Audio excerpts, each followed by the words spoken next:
1절을 먼저 여러분 한 절 교독하도록 하겠습니다. 복 있는 사람은 악인들의 길을 따르지 아니하며 죄인들의 길에 서지 아니하며 오만한 자들의 자리에 앉지 아니하고 여호와의 법을 주와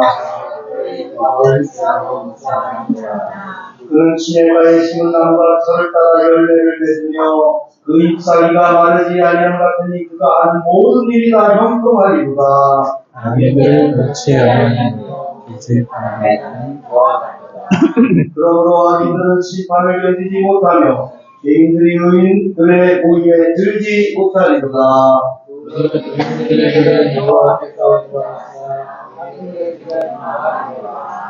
아멘. 오늘 예배는 12월 오늘이 몇 주죠? 네, 첫째 주 예배를 우리가 이렇게 드리게 되었습니다. 벌써 2024년도가 이게 정말 빨리 지나가고 12월 또 성탄절 희망의 꿈의 즐거운 마지막 한 달이지만 예수님 때문에 즐거운 이 한 달이 되는 것 같습니다. 오늘은 정말 스페셜이네요. 설교도 제가 안 하고 오늘 강사 목사님 오셔서 설교해 주시고 이 시간은 특별 찬양을 준비했다고 합니다.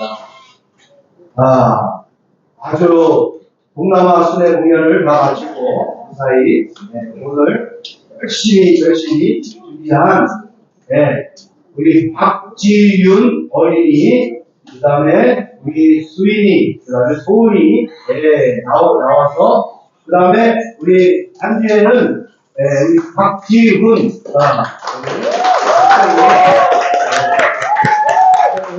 우리 지훈이는 정말 와서 정말 초등학교 잘 다니고 교회 잘 다니고 그리고 엄마도 전도하고 고모도 고모죠? 고모 맞아요? 고모도 전도를 했어요. 우리 지훈이가. 우리 지훈이 박수 한번 해주시겠습니다. 대단한 지훈입니다.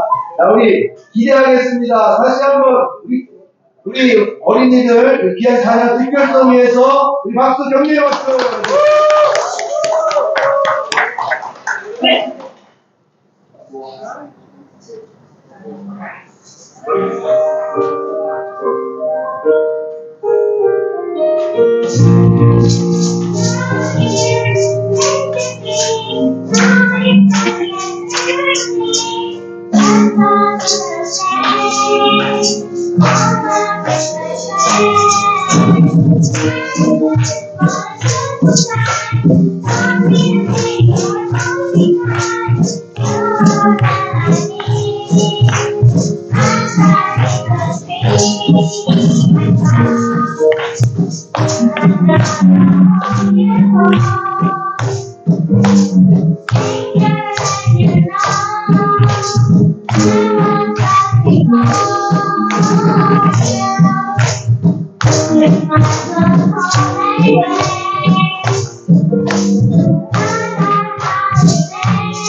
One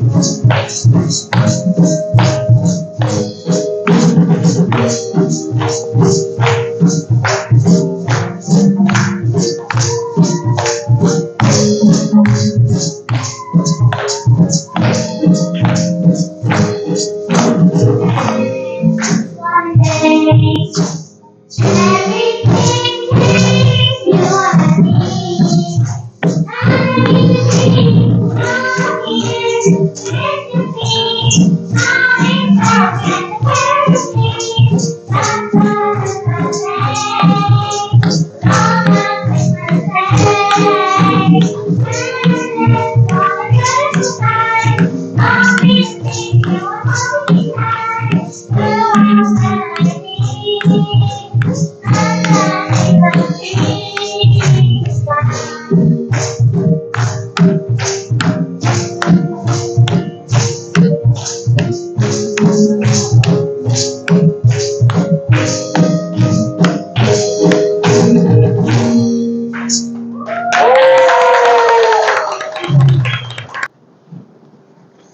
할렐루야. 네, 만나서 반갑습니다. 저는 소개하신 대로 페낭에서 살고 있고요. 선교지는 이포라는 지역, 페락이죠. 페락주에 있는 이포라는 지역에서 선교를 하고 있습니다. 제가 여기 말레이시아 온 지는 13년이 넘었고요. 2011년 6월 10일 날 도착해서 지금까지 하나님의 일들을 감당하고 있습니다. 자세한 저의 사역 소개를 좀 하고 싶긴 한데 그냥 오늘은 예배 시간이니까 말씀을 함께 나누겠습니다. 오늘 본문 말씀을 다 잘 아시는 말씀이죠. 오늘 본문 말씀에는 두 종류의 사람이 나옵니다. 복 있는 사람과 악인이 나옵니다. 우리는 어디에 속해 있을까요? 복 있는 사람일까요? 아니면 악인일까요? 우리는 의인이었거나 아니면 의인이거나 아니면 악인이었었거나 아니면 악인일 수도 있습니다. 지금 현재. 재밌는 것은 오늘 본문 말씀은 너희는 복 있는 사람이 되라, 악인이 되지 마라 하는 그런 어떤 명령이나 권면의 말씀이 없습니다. 복 있는 사람은 이렇고 악인은 이렇다라고 소개를 해주고 선택은 우리 자신에게 맡기는 것입니다. 우리는 어떤 선택을 해야 될지 오늘 말씀을 나누면서 한번 선택을 어떻게 해야 할지, 어떻게 살아가야 할지 한번 고민할 수 있는 그런 묵상할 수 있는 시간이 되기를 바랍니다. 복 있는 사람은 어떤 사람이냐면 넘지 말아야 할 선을 지키는 사람이에요. 저는 무협소설을 굉장히 좋아합니다. 무협소설을 좋아하는데 제가 읽었던 어떤 소설에서 이런 내용이 있어요. 주인공이 어떤 악한 세력을 접수를 했어요. 그래서 접수를 하고서 이제 그 세력을, 그 집단을 지배하기 시작했는데 그 전에 지배하던 그곳의 장로, 높은 사람이 이제 주인이 바뀌었으니 우리가 뭔가를 하겠다라고 했는데 이 주인공이 이제 착한 사람이니까 이렇게 얘기를 합니다. 뭘 해도 좋지만 선을 넘지 말라고 이야기를 합니다. 그래서 이제 수하가 물어요. 선을 넘는다는 게 무슨 의미인가요? 그랬더니 이 주인공이 이렇게 얘기합니다. 이것을 해도 될까 하는 의구심이 들면 그 선 위에 서 있는 것이고 될 수 있으면 남들이 몰랐으면 좋겠다라고 생각이 들면 선을 살짝 넘은 것이고 어떻게든 감추어야겠다라는 생각이 들면 이미 선을 많이 넘은 것이다 라고 이야기를 했습니다. 오늘 본문 말씀에 이런 비슷한 이야기가 나옵니다. 복 있는 사람이 하지 말아야 할 세 가지. 첫 번째, 악인들의 꾀를 따르지 아니한다. 악인들이 세우는 모략은 하나님을 대적하고 부정한 방법으로 형통하자라는 것입니다. 즉 보다 빠른 성공을 위해서 옳은 길을 포기하고 죄악의 길로 치우치는 것을 말하는 것이죠.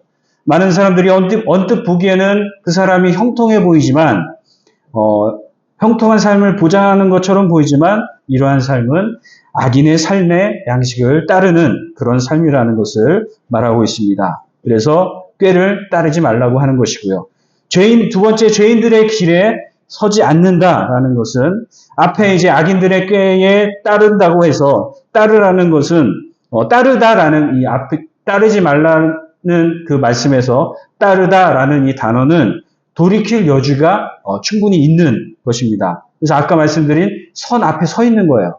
그래서 돌이킬 수 있는 여지가 충분히 있는 건데 서 있다라는 것은 이미 그 선상에 서 있다라는 거죠. 이미 죄에 깊이 발을 넣고 있어서 돌이키기 쉽지 않은 그런 상태를 말할 수 있습니다. 세 번째, 오만한 자들의 자리에 앉지 않는다라는 말씀은 오만한 자들은 이제 하나님의 진리와 공의를 무시하고 멸시하고 조롱하는 자들이에요. 그래서 나아가서 하나님의 뜻에 순종하며 사는 자들을 비웃고 그리고 조롱하고 그런 자들을 말하는 것입니다. 그러한 자리에 앉아 있다라는 말은 그 자리에 거하고 있다라는 의미로서 앞서 말한 악인이나 죄인보다 더 적극적인 죄를 범하는 사람들을 말합니다. 그래서 따르다, 서다, 앉다와 같은 이러한 말들은 죄가 점진적으로 커져가는 그런 과정을 나타내는 말들이죠. 이 말들은 사람이 한번 죄에 동화되기 시작하면 점점 더 악한 길로 빠지게 된다는 것을 보여주고 있습니다. 그래서 복 있는 사람은 해야 할 두 가지가 오늘 있다고 말씀하고 있어요. 복 있는 사람은 첫 번째 여호와의 율법을 즐거워한다. 2절 말씀해 보면 오직 여호와의 율법을 즐거워하여 그의 율법을 주야로 묵상하는도다. 여기서 첫 번째로 여호와의 율법을 즐거워하는 거예요. 말씀을 읽는 것을 즐거워한다라는 거죠. 네, 귀찮아하지 않고 싫어하지 않고 불편해하지 않고 즐거워한다라는 거. 그래서 여호와의 율법은 모호하지 않고 참과 거짓을 분명하게 가름해주는 척도이며 기준이 되는데 넘지 말아야 할 선을 분명히 이 율법은 여호와의 율법은 분명하게 그어준다라는 거죠. 그래서 하나님의 백성들은 바로 그런 여호와의 율법을 즐거워하면서 읽는다라는 것이죠. 그리고 두 번째로 그 율법을 주야로 묵상한다. 묵상한다는 것은 입으로 암송하고 생각하는 것, 눈으로 읽는 것뿐만 아니라 깨닫고 생각하며 이를 생활하는 데 실천하는 것, 우리의 삶에 적용하는 것을 의미합니다. 주야는 단순히 밤과 낮을 의미하는 것이 아니라 우리의 일생을 통틀어서 하나님의 말씀을 묵상하며 살아야 된다라는 그런 의미인 것입니다. 저희 어머니가 올해로 81세십니다. 네. 저보다 36살 많이 저랑 띠동갑이세요. 저희 어머니가. 근데 저희 어머니는 매년 성경을 한 10번 정도 읽으세요. 10독 정도를 하세요. 그래서 그러시는 분인데 제가 한국에 갔을 때 어느 날 어머니가 저 옆에 TV를 보고 있었는데 저 옆에 앉으셔서 아버지 험담을 막 하시는 거예요. 아버지가 이랬대더라 저랬대더라 그러면서 서운해 하시고 막 아버지 험담을 막 하세요. 그래서 옆에서 듣고 있는데 잘 듣고 나서 엄마 성경을 매일 읽으시죠? 몇 시간씩 읽으시죠? 그 성경에 보면 남편을 사랑하라는 말씀이 분명히 나올 텐데 그 말씀은 이렇게 넘어가시는 건지 아니면 잊어버리시는 건지 그리고 형제를 보고 나가라 하는 자는 누군가를 험담하지 말라고 분명히 그 성경에 나올 텐데 그런 것 부분들은 넘어가시는 거냐고 그렇게 말씀을 드렸더니 어머니가 삐지셨어요. 네, 알죠. 공감해달라는 거죠. 네, 공감해달라는 건데, 어찌됐든, 저는 이제 직업병으로 그렇게 말씀을 드렸더니, 아이고, 목사님 나셨네. 그러면서 삐지셔서, 네, 방으로 들어가셨어요.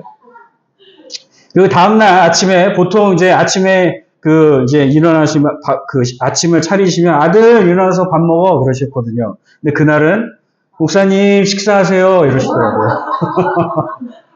네, 그렇습니다. 우리가, 성경을 읽기만 해서는 되지 않아요. 그 읽은 것을 마음에 새기고 생각하고 우리의 삶에서 실천할 수 있는 그런 삶이 되어야 복 있는 사람이라고 오늘 성경은 말하고 있습니다. 복 있는 사람은 하나님의 말씀을 깨닫고 하나님의 뜻을 알기 위해서 밤과 낮으로 평생 동안 말씀을 묵상하는 거예요. 그 말씀을 깨닫고 끝나는 게 아니라 매일매일 평생 동안 그러기 위해서 애쓰고 노력해야 된다는 것이죠. 네. 그런 사람들에게 어떠한 그 열매가 있느냐? 3절에 보면 그는 시냇가에 심은 나무가 철을 따라 열매를 맺으며 그 잎사귀가 마르지 아니함 같으니 그가 하는 모든 일이 다 형통하리로다. 하나님의 말씀을 기뻐하며 밤낮으로 일생 동안 묵상하는 사람은 마치 시냇가에 심은 나무와 같이 될 것이다. 시냇가에 심긴 나무는 물을 충분히 공급받기 때문에 어떠한 바람과 뜨거운 열기가 와도 쓰러지지 않고 성장할 수 있습니다. 자, 이 오늘의 이 본문 말씀을 지은, 이 시를 지은 사람은 다윗 왕이에요. 이 다윗 왕은 어디 나라 사람이죠? 이스라엘 사람이에요. 그 이스라엘 지역은 굉장히 무더운 지역입니다. 그렇죠? 그런 무더운 지역에 시냇가에 심기운 나무라는 것은 그 뜨거운 바람과 그런 열악한 환경 속에서도 충분히 물을 공급받기 때문에 뿌리가 굳건히 서 있고, 그리고 나무가 튼튼하고 철을 따라 열매를 맺는다고 말씀을 하고 있어요. 이것은 하나님의 말씀을 묵상하는 사람들이 그 말씀 안에서 항상 새로운 영적인 힘을, 물을 공급받듯이 새로운 영적인 힘을 공급받는 상태를 의미하고, 그리고 이러한 나무는 철을 따라 열매를 맺습니다. 여기서의 철은 계절을 말하는 것이 아니라 시간을 의미하는 거예요. 그래서 그 나이에 따라 하나님께서 그 사람에게 복을 주시는 거고, 그리고 필요한 때에 하나님께서 공급해 주신다라고 라는 말씀의 의미입니다. 죄악을 멀리하고 말씀을 가까이 하는 사람들은 끊임없이 새 힘을 공급받기 때문에 각 나이에 알맞는 그런 열매들을 풍성하게 맺을 수 있습니다. 악인들이 맺는 열매는 겉으로 보기에는 화려하고 대단해 보이지만 그 속은 비어 있어요. 그래서 실속이 없다라고 하죠. 그래서 하지만 의인들의 맺는 열매는 각 시기에 맞게 알맞게 무르익는 그런 아름다운 열매를 말합니다. 이러한 나무는 항상 수분을 공급받기 때문에 가뭄이나 뜨거운 열기에서도 잎이 시들지 않는다. 이것은 말씀을 사랑하는 사람들이 어떠한 역경 속에서도 그 생명력이 왕성하다는 것을 상징합니다. 결과적으로 인간의 지혜를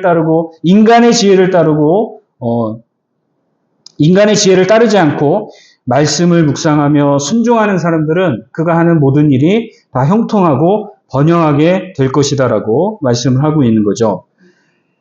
여기서 형통이라는 말은 뭐든 하면 잘 되는 걸로 이렇게 알고 있어요. 네, 잘 되는 것은 많습니다. 그러나 이 형통이라는 원어 찰나으라는 말은 밟고 지나가다라는 뜻이 있어요. 우리가 형통의 대명사 하면 누구를 떠올리죠?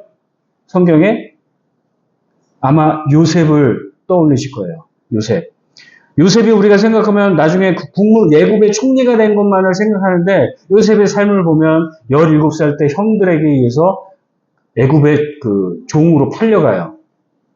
종으로 팔려가고 그리고 그 노예에서 또 보디발 장군의 집에서 또 하인으로 생활을 하죠. 또 억울한 누명을 써서 감옥에 갇히는 그런 삶을 살게 됩니다. 요셉을 향해서 우리가 형통한 사람이라고 말할 수 있는 것은 그러한 역경과 어려움들을 밟고 지나갔기 때문에 그러한 형통의 복을 누렸다라고 우리가 말할 수 있는 겁니다. 그래서 형통이라는 단어는 그냥 뭐든지 잘 되는 게 아니라 그러한 어려움들을 잘 이겨낸 사람들이 받는 삶의 복을 의미합니다. 자, 그럼 악인은 어떨까요? 4절, 5절의 말씀에 악인들은 그렇지 아니하며 오직 바람에 나는 겨와 같도다. 그러므로 악인들은 심판을 견디지 못하며 죄인들이 의인들의 모임에 들지 못하리로다. 악인은 하나님의 말씀을 떠나 자신의 정욕과 자신의 가치관, 자신의 생각만을 따라서 사는 사람들을 말합니다. 이러한 사람은 마치 바람에 나는 날려다니는 겨와 같다. 겨가 뭔지 알아요? 그 쌀을 벗기고 나면 그 껍질. 예전에 타작을 하면은 알곡과 겨를 분리하잖아요. 그 겨는 가볍기 때문에 바람에 날아간다라는 그 비유를 하고 있는 겁니다.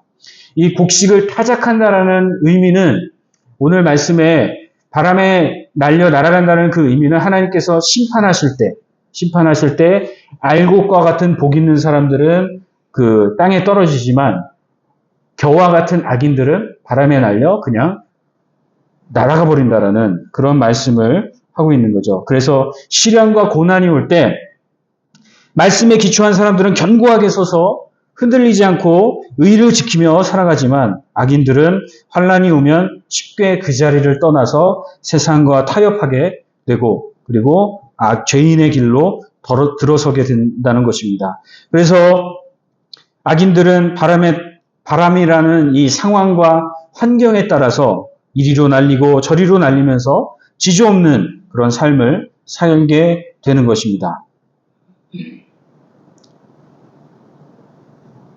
그러므로 악인은 하나님이 내리시는 심판을 견디지 못한다고 했어요. 결국 그의 인생은 망하게 된다는 거죠. 기회에 따라 이리저리 악과 타협하며 살아온 악인들은 하나님의 공의로운 심판 앞에서 그 모든 실체가 드러나게 될 것입니다. 그러므로 그들은 하나님 앞에 의로운 자로 서 있을 수가 없어요. 그리고 죄인들은 의인들의 모임에 들지 못한다. 왜냐하면 죄인들은 환난 때에 이미 의인의 무리를 떠나서 죄인의 무리에 합세하기 때문에 악인과 죄인들은 곡식과 같이 남아있지 못하고 심판의 바람이 불면 겨처럼 가볍게 날아가 버립니다. 그래서 죄인들은 의인들의 모임에 들어갈 수가 없어요. 일단 죄인들은 의인들의 모임에 가면 불편함을 느낍니다. 왜냐, 자신이 죄인이라는 것을 깨닫기 때문에 알고 있기 때문에 그럼에도 불구하고 그것을 벗어나지 못하고 그 모임에서 살아가게 돼요. 죄인들과 섞여 살아가게 됩니다.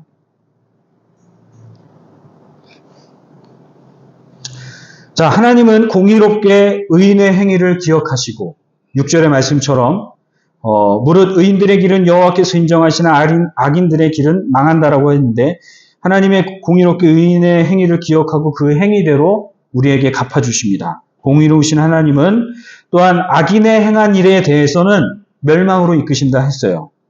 하나님은 우리의 모든 행위를 아시고 공의롭게 보응해 주시기 때문에 악인은 의인인 척하고 의인의 무리에 섞여 있어봤자 절대 그곳에서 함께 할 수가 없습니다.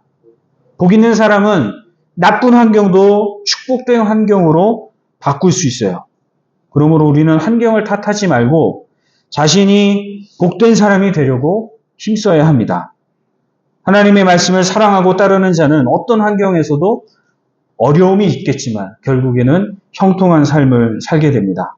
그러나 하나님의 말씀을 무시하고 자신의 정욕과 죄를 따라 사는 자는 반드시 멸망하게 되어 있습니다. 하나님은 절대로 악인이 의인의 자리에 참여하도록 두지 않으신다는 거죠.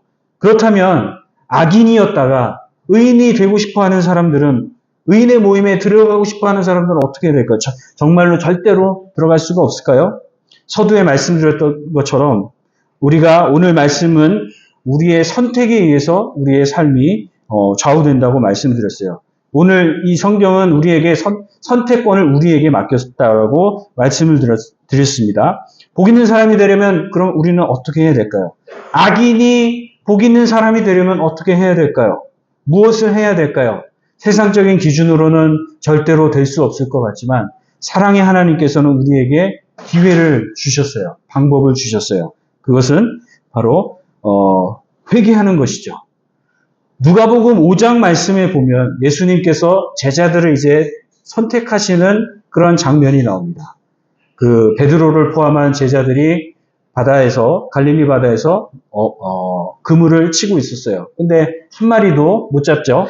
그래서 예수님께서 깊은 곳에 가서 그물을 내리라고 말씀하십니다. 자, 이때 베드로를 포함한 다른 사람들은 직업이 어부예요. 전문가죠. 근데 갑자기 생뚱맞게 선생님이 와가지고 깊은 곳에 가서 그물을 내리라고 해요. 이 보통 사람 같았으면 당신이 뭘 안다고, 선생님이 뭘 아신다고, 그러십니까? 오늘은 그냥 날이 안 좋습니다. 오늘은 그냥 때가 안 됩니다. 라고 이야기를 했을 텐데, 베드로가 뭐라고 고백하냐면, 우리가 하루 종일 그물을 내렸으나 고기를 못 잡았지만 말씀에 순종하여 우리가 그물을 내리겠습니다라고 얘기를 합니다. 그래서 결국에 결과는 어떻게 됐죠? 그물이 찢어지도록 고기를 많이 잡았어요. 자, 여기까지가 생각하면 우리가 복을 받는 방법은 말씀에 순종하는 거라고 우리가 생각을 합니다.